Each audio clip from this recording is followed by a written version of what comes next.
Old MacDonald had a farm back in 31. Conditions filled him with alarm back in 31. Not a chick here or a moo cow there, just broken down farmland everywhere. And Farmer Mac doesn't want to go back to the days when there wasn't a moo or quack, to the days of 1931 when he didn't have bread when the day was done. Farmer Mac knows what to do. Election day of 52, gonna go out with everyone in the USA to vote for Adlai Stevenson to keep his farm this way. With a vote here and a vote there and a vote for Stevenson everywhere. For if it's good for Mac, you see, it's good for you and it's good for me. All America loves that farm. Vote Stevenson today.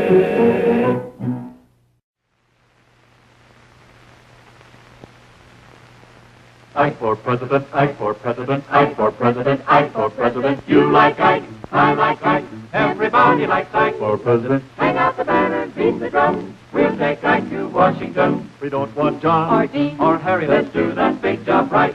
Just get in step with the guy that's hep. Get in step with Ike. You like Ike, I like Ike, everybody likes Ike for president. Hang out the banner, beat the drum, take Ike to Washington. We got to get where we are going, travel day and night for president. Let Adelaide go the other way, we'll all go with Ike.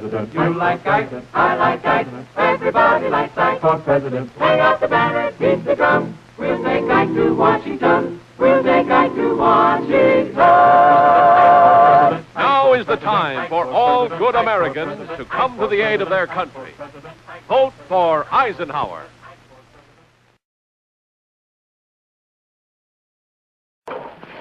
To be happy, it's important to like your neighbors and for them to like you. So think how really important it is for the whole world to like and respect the President of the United States. No American has ever won greater respect for our country than President Eisenhower. And that could mean the difference between war and peace. That's why I'm voting for Ike. Step right up, folks. See the mental marvel of the campaign, Mr. Mac GOP. He promises to solve all your problems. Ask him any question. What about Korea? We don't belong in Korea. Let the commies have it. We should expand the war. Open a second front in China. Wait a minute. We can't do both. We can't pull our troops out of Korea and invade China. Go away, lady. You bother me. Any more questions? What about aid to Europe? I'll personally tear down the Iron Curtain. Not another nickel down that rat hole. Let the commies have it. That's double talk. What are you complaining about? You get two policies for the price of one. Stop confusing the issue. I want a straight answer. Should we support the United Nations or not? Yes. I mean no. No, I mean yes. You're confused. You're confused. Don't you be confused. Vote for Stevenson for president. What is the most important issue confronting the American people in this election campaign? There's no question about the answer that I have found in traveling all over this nation. Above everything else, the American people want leaders who will keep the peace without surrender for America and the world. Henry Cabot Lodge and I have had the opportunity of serving with President Eisenhower in this cause for the last 7.5 years. We both know Mr. Khrushchev. We have sat opposite the conference table with him. We know what peace demands. We will keep America the strongest nation in the world, and we will couple that strength with firm diplomacy. No apologies, no regrets. Always willing to negotiate for peace, but never conceding anything without getting a concession in return. Vote for Nixon and Lodge, November 8th. Every Republican politician wants you to believe that Richard Nixon is, quote, experienced. They even want you to believe that he has actually been making decisions in the White House. But listen to the man who should know best, the President of the United States. A reporter recently asked President Eisenhower this question about Mr. Nixon's experience. I just wondered if you could give us an example of a major idea of his that you had adopted in that role as the decider and final. If you give me a week, I might think of one. I don't remember. Because At the same press conference, President Eisenhower said, no one can make a decision except me. And as for any major ideas from Mr. Nixon, If you give me a week, I might think of one. I don't remember. President Eisenhower could not remember, but the voters will remember. For real leadership in the 60s, help elect Senator John F. Kennedy president.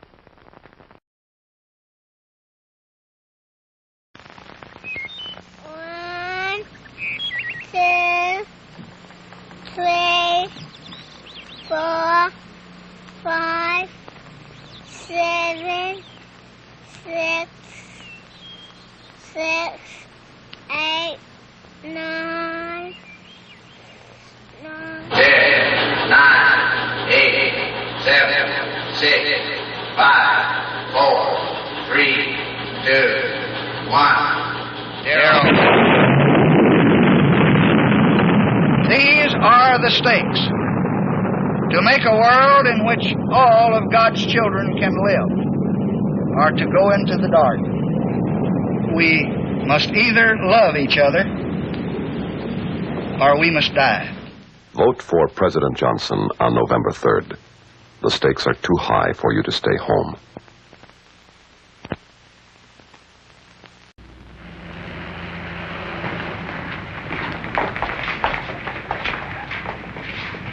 Hand over your heart. Ready? Begin. I pledge allegiance to the flag of the United States of America. Оглядывайтесь, мы вас не добили под Сталинградом, на Украине, в Беларуси. For which it stands, one nation under God, indivisible. Против нас и будете опять готовить нападение, мы так ухнем. Justice for all. I want American kids to grow up as Americans, and they will, if we have the guts to make our intentions clear. So clear they don't need translation or interpretation, just respect for a country prepared as no country in all history ever was. In your heart, you know he's right. Vote for Barry Goldwater.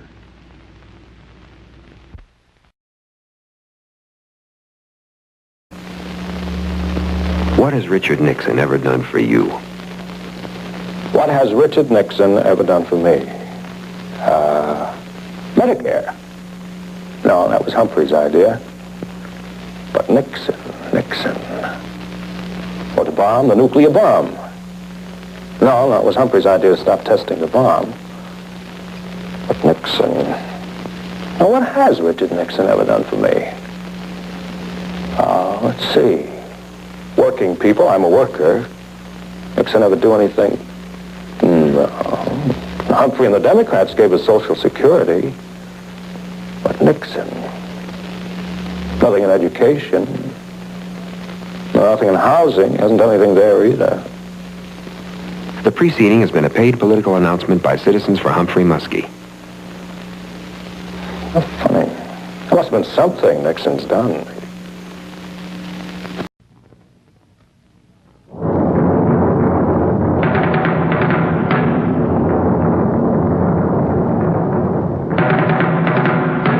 Never has so much military, economic, and diplomatic power been used so ineffectively as in Vietnam.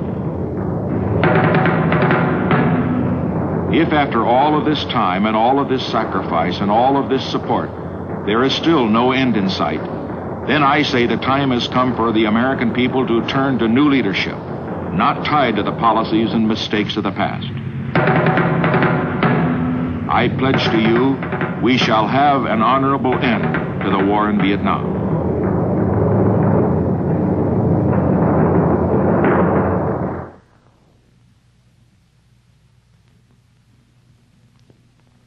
This time, vote like your whole world depended on it.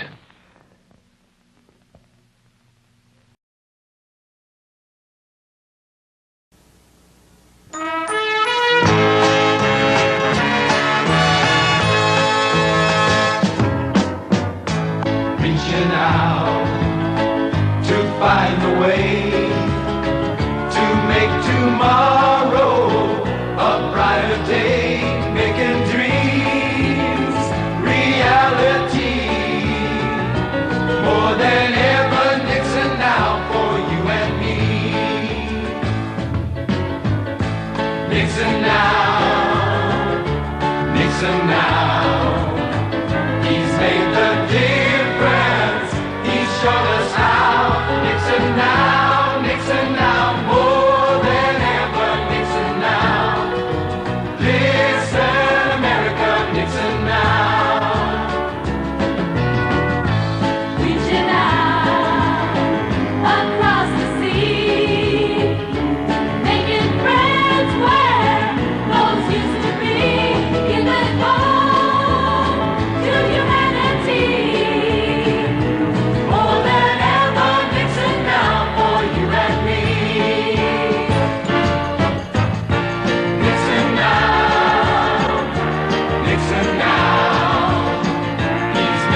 This is about the government. This is about credibility. This is about electronics. This is about bugging. This is about spying. This is about thievery. This is about espionage. This is about lying. This is about payoffs. This is about contradiction. This is about special deals. This is about falsification. This is about testimony. This is about wheat deals. This is about hiding. This is about dishonesty. This is about sabotage. This is about secrecy. This is about stealing. This is about hidden funds. This is about deception. This is about the White House. And this is how you stop it. With your vote.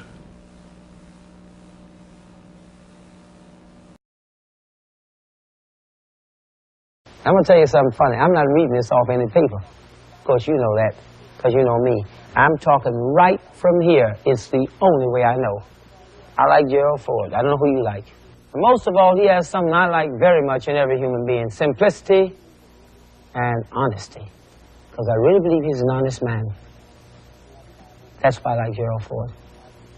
And that's why I hope that, I don't know, please think about it. It's so important. It really is. The Republican TV commercials assure us the economy is healthy, inflation's controlled, our leadership is great. But when I look around, I see every trip to the supermarket a shock, cities collapsing, suburbs scared, policemen cut, welfare skyrocketing. That's reality. The Republicans won't face up to it, but we can change it. Americans have done it before, and we'll do it again. It's a long, tough job. It's time we got started.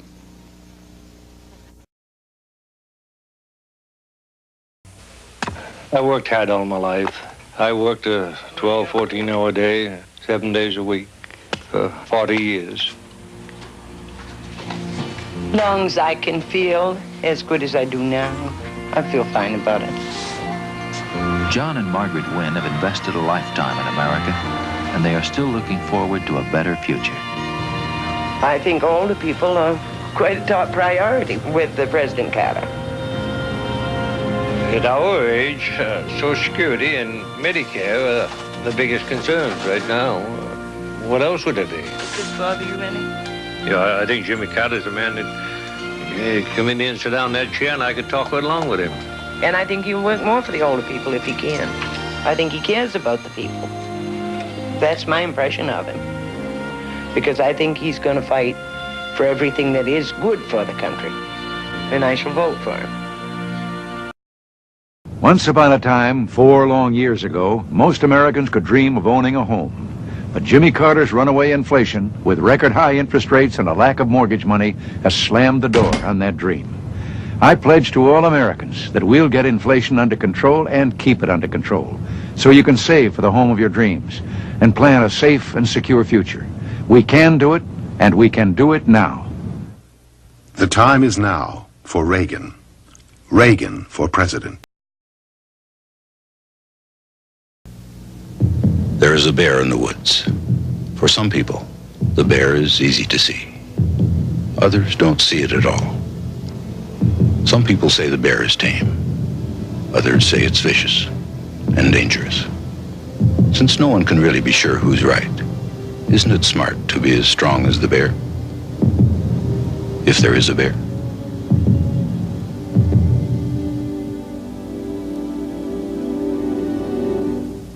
It's from up here that President Reagan, if re-elected, is determined to orbit killer weapons. He'll spend $1 trillion. The Russians will have to match us, and the arms race will rage out of control. Layer on layer, orbiting, aiming, waiting. Walter Mondale will draw the line at the heavens. No weapons in space from either side. On November 6th, draw that line with him. Michael Dukakis has opposed virtually every defense system we developed. He opposed new aircraft carriers. He opposed anti-satellite weapons. He opposed 4 missile systems, including the Pershing II missile deployment. Dukakis opposed the stealth bomber and a ground emergency warning system against nuclear attack. He even criticized our rescue mission to Grenada and our strike on Libya. And now he wants to be our commander-in-chief. America can't afford that risk. Today it seems young parents have less time and a lot more to worry about. If I were a young father today, I'd want to know that my government wasn't blind to the changes in my life. I'd want my new president to be in touch with the things that are important to me and to my family. That's not a Democratic concern. It's not a Republican concern. That's a father's concern.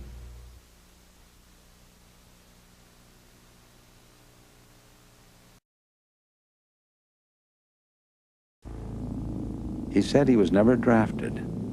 Then he admitted he was drafted. Then he said he forgot being drafted.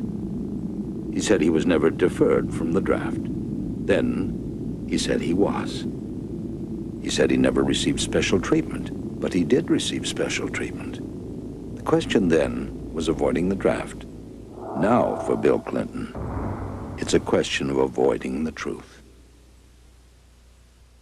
1988. Read my lips. No new taxes. Then George Bush signed the second biggest tax increase in American history.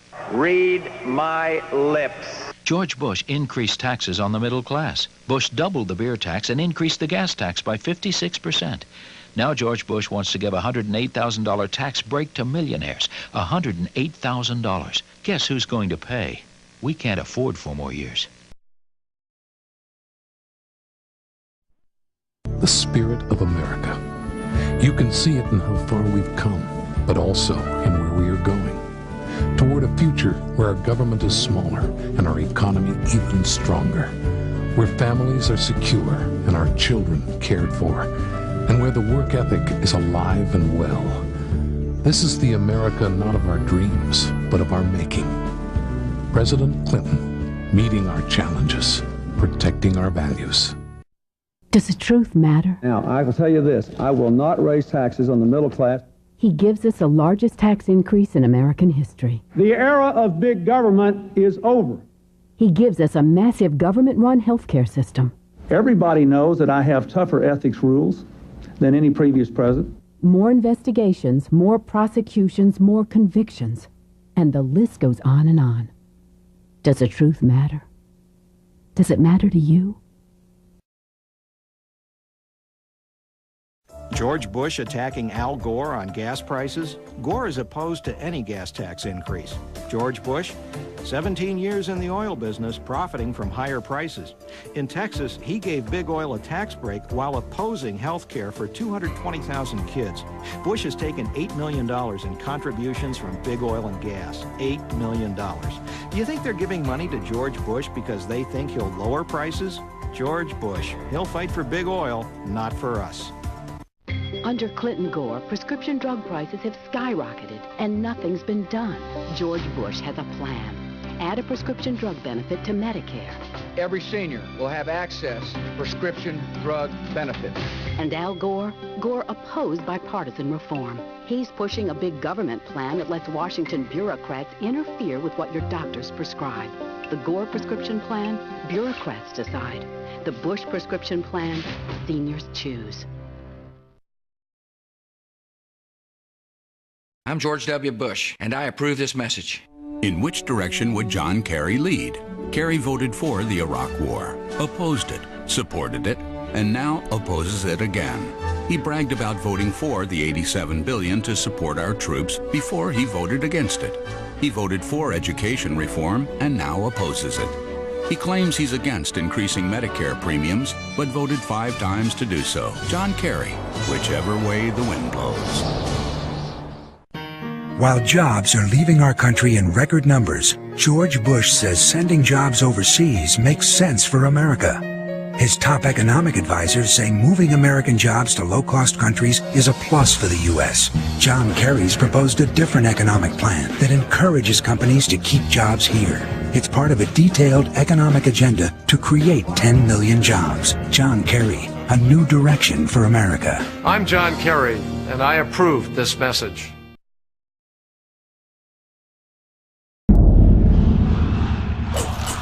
He's the biggest celebrity in the world.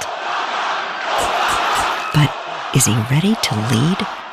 With gas prices soaring, Barack Obama says no to offshore drilling and says he'll raise taxes on electricity. Higher taxes, more foreign oil. That's the real Obama.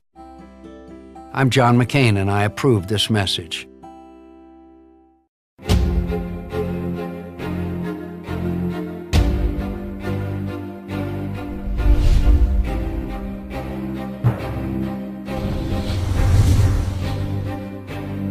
I voted with the president over 90% of the time.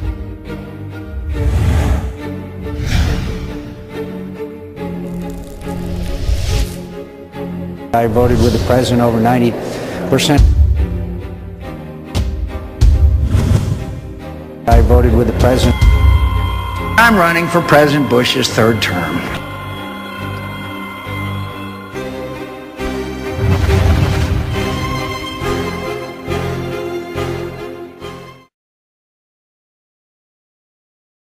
I'm Barack Obama, and I approve this message. Bernie Madoff, Ken Lay, Dennis Kozlowski, criminals, gluttons of greed, and the evil genius who towered over them, one man has the guts to speak his name. Big Bird. Big Bird. Big Bird.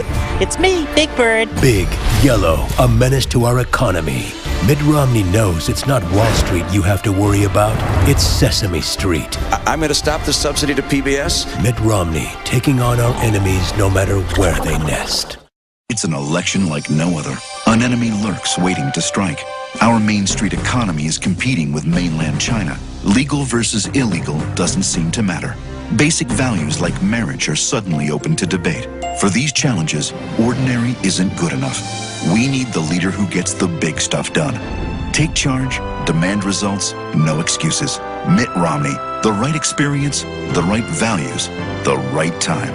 I'm Mitt Romney, and I approve this message.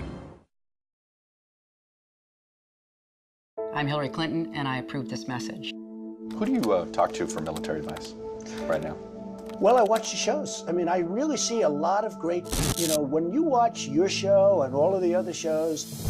While Donald Trump watched TV, as Secretary of State, Hillary Clinton negotiated a ceasefire in Gaza, a reduction in nuclear weapons, took on Vladimir Putin, and stood up against the trafficking of human beings. A steady leader in an unsteady world. Why aren't I 50 points ahead, you might ask? Maybe it's because the director of the FBI said you lied about your email. There was classified material emailed. Or maybe it's because your policies have allowed ISIS and terrorism to spread. Or maybe it's because you call Americans deplorable. You could put half of Trump supporters into what I call the basket of deplorables. Why aren't I 50 points ahead, you might ask? Do you really need to ask? I'm Donald Trump, and I approve this message.